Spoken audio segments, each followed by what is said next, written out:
Good Monday morning. I am Sarah Gish, the Ignite Your Life Texan, and it's time for my quick Monday meditation chat.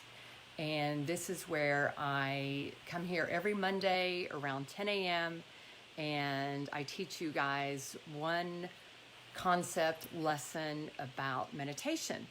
And I do this because I love meditation so much. I do it every morning, every night, and during this pandemic, sometimes I stop and do it in the middle of the day because there's so much chaos and craziness out there. So anyway, that's why I bring this to you. It's also part of my Ignite Your Life art project. And in the description that goes along with this video, you can see more about my Ignite Your Life project. It's igniteyourownlife.com. And meditation, I'm going to show this to you, is actually the third way of my 12 ways to ignite your life daily. Meditate each morning, meditate. And meditation is just that important to me. And it's really a great way to get through this viral COVID time, to get through this pre-election time. We have a kind of big day tomorrow, Tuesday, November 3rd, but it's just meditation really sets a tone for your day. So I hope that, I'm going to be loading the past meditation videos on YouTube, on my Gish Creative YouTube account, and you can see what I've taught so far. I think this is the 6th or 7th meditation video that I've done. But I'm here most Monday mornings around 10 a.m., and I do a little chat for you guys. Okay, so today I feel like I have a lot to say. I'm going to be busy because I want to talk about labyrinths. But the first thing I want to do, and I want to remind you that you can follow me by subscribing to my blog at gishpicks.com. And that's where you can learn about any workshops that I'm doing. I also have another occasional newsletter that I write, which is just my events. Gish Picks is cultural events in Houston, really focused on that. But I do mention where if I'm doing any events, but all of that is in the description. Okay, so I want to just kind of set the tone like I usually do, and first ring my Tibetan singing bowl. So here we go. If you'll put your feet flat on the floor, you can close your eyes. We're going to do 3 cleansing breaths with the Tibetan singing bowl. So just kind of get calm and centered within yourself so we can learn about meditation together this morning. Here we go. And as I ring the bowl, take your own breath in, hold it, and let your breath out.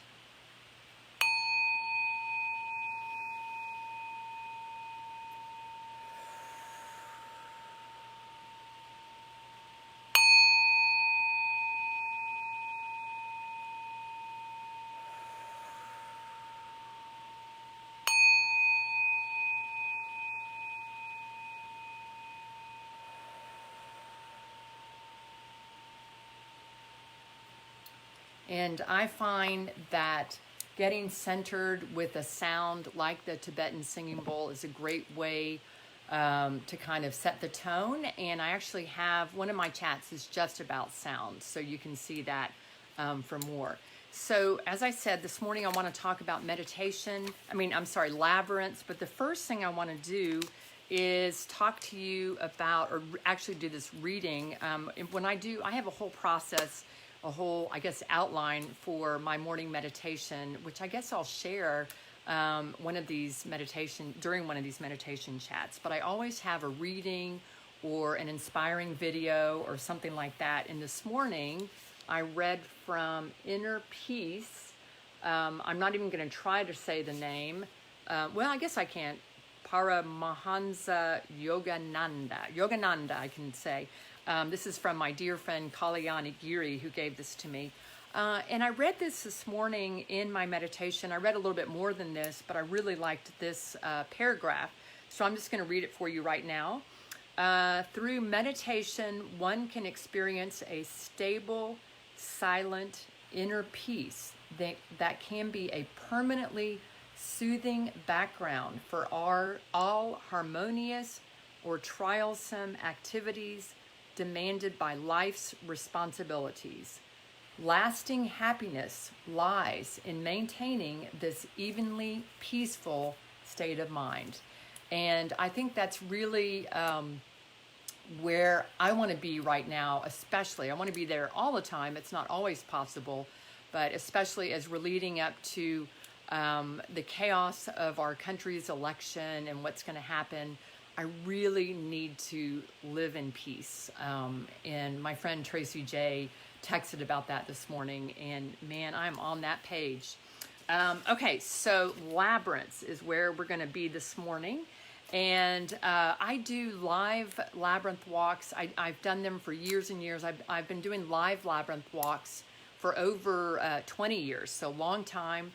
And I really miss them, but right now is not a time to do group live labyrinth walks. I will give a little plug for myself that I can do small ones, one-on-one, or maybe 2 or 3 people. As long as we're all social distance, you can hire me for that. I am doing virtual finger labyrinth walks, and that's where I want to focus this morning. I am a certified labyrinth facilitator. I got certified by Veriditas, and there are lots of labyrinth resources, but I will say Veriditas is a wonderful organization where you can learn and train about labyrinths. They actually are offering free finger labyrinth walks every Friday. So I will actually update my description to put the website for Veriditas. And then the other organization that I love is the Labyrinth Society. And the Labyrinth Society does wonderful conferences. They just did a virtual one last month, and their website is amazing. It's really rich with resources, full of videos, full of information about labyrinths, the history of labyrinths, and all of that. I am not going to go into all the background of labyrinths and really not the resources, or even there's a wonderful list that I have, which is the gifts of the labyrinth. But I do want to, because I don't want to go on and on, that's something that you can get all of that information in my longer labyrinth walks, virtual labyrinth walks that I'm doing right now. And I'll tell you about those in a little bit. So what I want to talk about is labyrinth finger walks, how to walk a finger labyrinth. Now, this is one that I love. And I guess, let me start at the beginning real quick. There are 2 main kinds of labyrinths, and labyrinths have been around for at least 4,000 years. One of the oldest one, or maybe the first one, was found on the Isle of Crete. And labyrinths are this mysterious tool, image, shape that we don't really completely know where they came from, but they have been used as a meditation tool for centuries and centuries.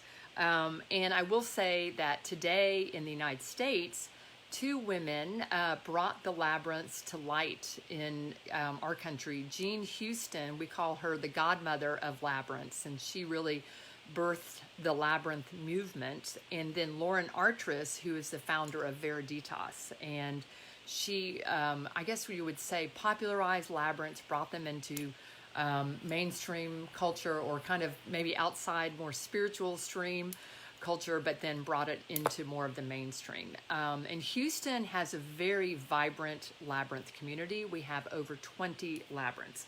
So, labyrinths. The first kind of labyrinth, I want to make sure you can see this. This is what we call a classical labyrinth. And this is the oldest style of labyrinth. They actually found these on jewelry in the Isle of Crete. And you can see when you look at it, it almost kind of looks like a brain. It's a very simple labyrinth. And And the thing about labyrinths is as you do them, as you walk them with your finger, they help center your brain. And so I find it interesting that this classical labyrinth kind of looks like a brain. So maybe that's where it all began. So then labyrinths became very popular in the Middle Ages. because what happened was churches, all the Christian churches were saying, okay, everybody, you must do a pilgrimage to the holy country. And people said, wait a minute, we're on a budget. We can't go. That's what I'm imagining anyway. They said it in medieval ways.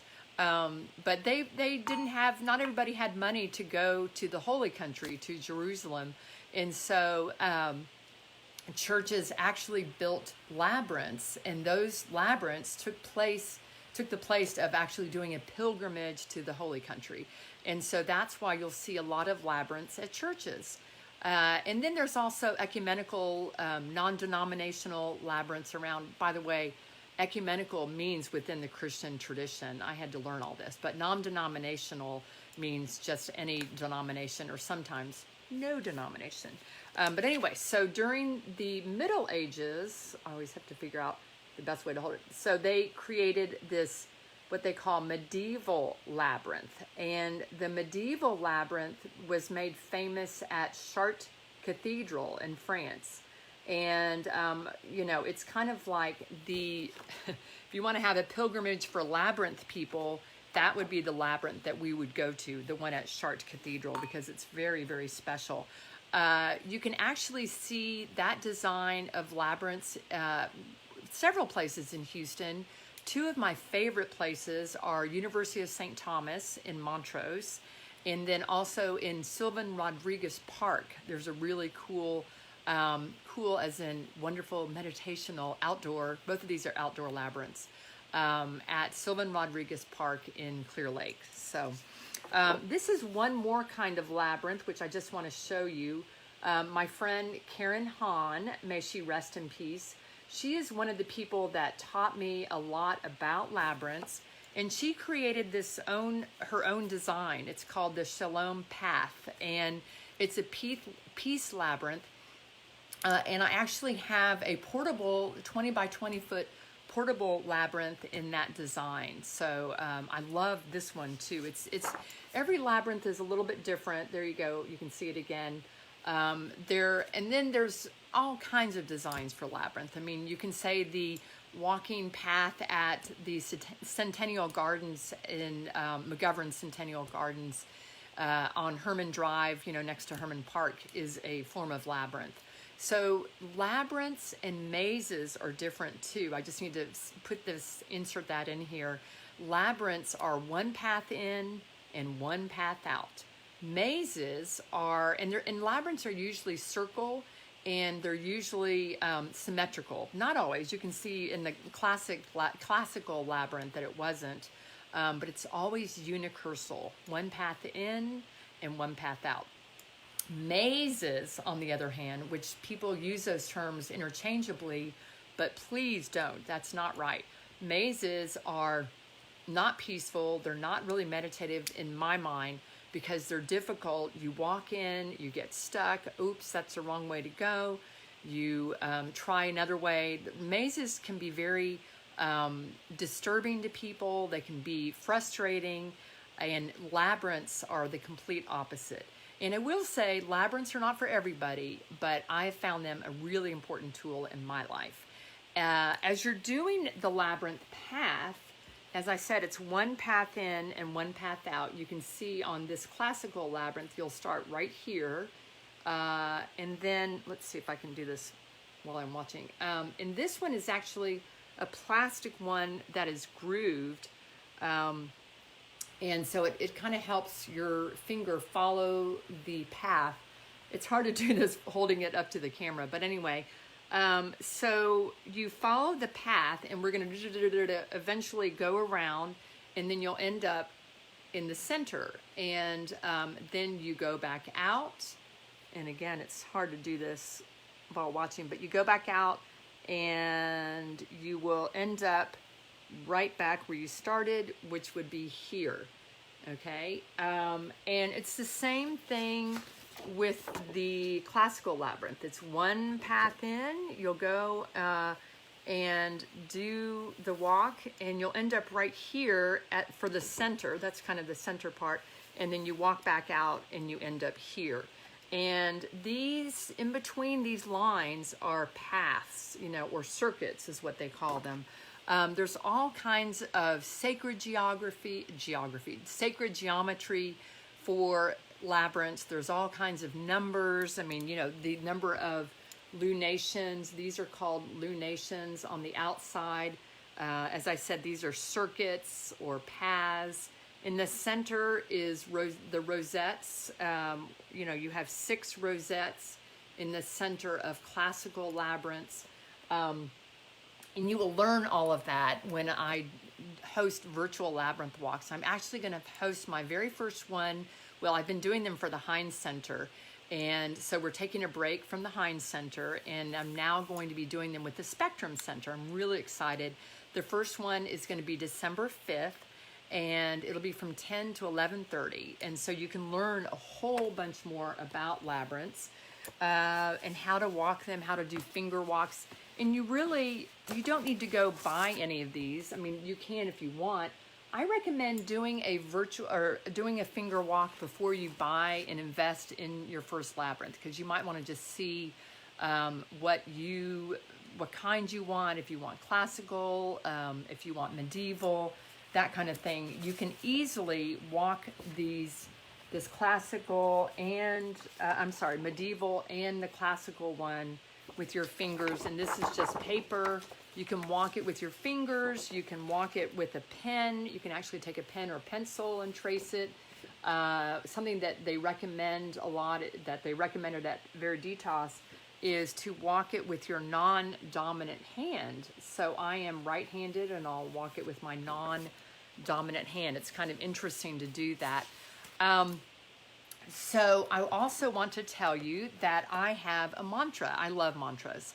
And so my mantra for walking a labyrinth, either with my feet or with my finger, is, let's see, and this is, you know, as you're going in, I'm not tracing it correctly, but as you're going in and heading towards the center there, my mantra is release, okay? And I'll just show you one at a time. Let's see if I can do this.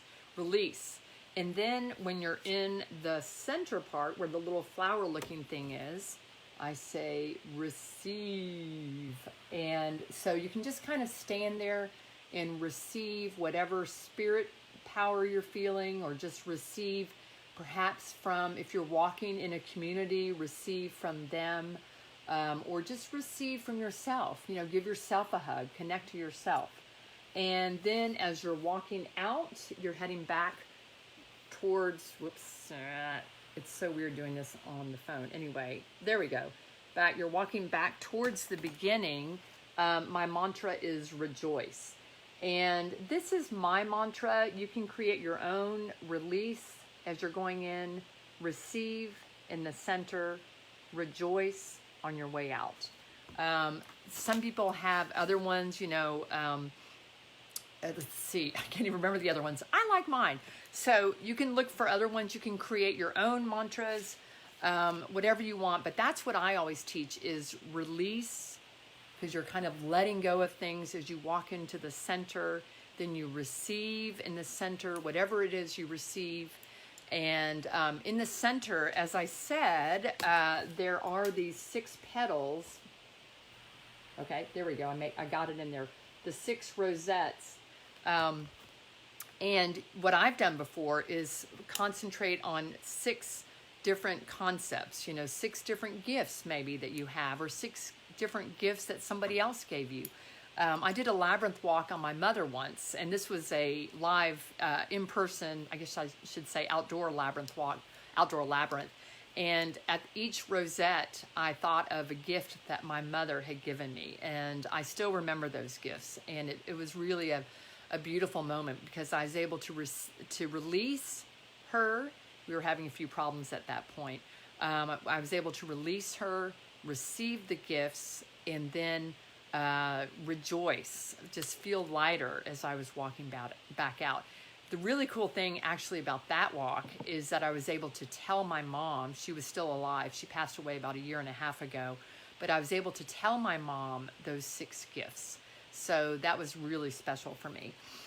So the labyrinths are very powerful. For me, when I walk them, either with my finger or with my feet, I feel the energy of the ancestors, of the spirits, that may be too woo-woo for some of you. Maybe you just feel calm. You know, it's a great thing that people use with patients, you know, mental patients or whatever. It's a great thing. Labyrinths are wonderful to use in schools, in the school system, for kids that are getting into trouble. Can you imagine, instead of saying, you know, go to the detention hall, you know, let's say the detention hall actually has a labyrinth in it. Wouldn't that be cool? One of my favorite labyrinths, and I actually have a list of labyrinths in Houston on my website. You can go to services, products, and events. You go to gishcreative.com and then services, products, and events, because it's a product. And you can see my list of Houston area labyrinths, which we update every year. But one of my, and I guess this, maybe it's on there, but this is well, it's kind of private, it's kind of not private, but it's at Peck Elementary, and it's a great story. Ellen DeGeneres, you know, the Ellen Show, was looking for an elementary school to help out and wanted to donate money to them. And so to this, you know, I guess underserved, underprivileged elementary school. And so she chose Peck Elementary here in lovely Houston, Texas. And they're located on MLK Boulevard or near MLK Boulevard. And she gave them $100,000. And one of the things they did, believe it or not, was build a labyrinth around their flagpole. And it's a really special labyrinth. And I don't even know how I heard about it. Labyrinth information just comes to me. Once you start looking for it, it comes to you. But I went out there and walked that labyrinth. I actually had a couple of kids teach me how to use it, teach me their way, and they led the labyrinth walk. It was really cool. So there are over 20 labyrinths in Houston. And then the last thing I want to say about labyrinths, I hope I got everything in. Well, there's a couple of other things about resources, but the last thing I want to say about labyrinths themselves is that they are a metaphor for life. So as you're walking a labyrinth, you can kind of think about that. And I say that because as you're walking in a labyrinth, you kind of feel like, I don't know where I'm going. I don't know where this is going to end up. I'm confused. I'm troubled. You know, maybe it has that maze energy. Then you get to the center and you're like, that's where I was going. And then as you walk a labyrinth back out, maybe you're more familiar with it. And if you can think about it, it's kind of it's a metaphor for life, because a lot of times we don't know where we're going, you know, especially for all of us in this pandemic. We don't know where this is going, but if we can just trust, you know, and stay connected to ourselves. And labyrinths are also mandalas. I've talked about mandalas a lot. You can see this mandala that I made of my dad. It actually is my dad, a picture of him while he was stationed in Germany. That's a whole nother story, which I won't even get into, but that's my dad. It's my mandala, which are circular, symmetrical images. And so if you can think about yourself as a mandala of peace and a mandala in the center of, you know, whatever's going on outside of you. It's kind of what I read at the beginning of this video. If you didn't catch that, I'm going to post this video again and you'll get to watch it on replay. But really, labyrinths are a wonderful tool. I hope you will check out labyrinths and join me for my labyrinth walks at the Spectrum Center. And, you know, you'll learn a lot about labyrinths.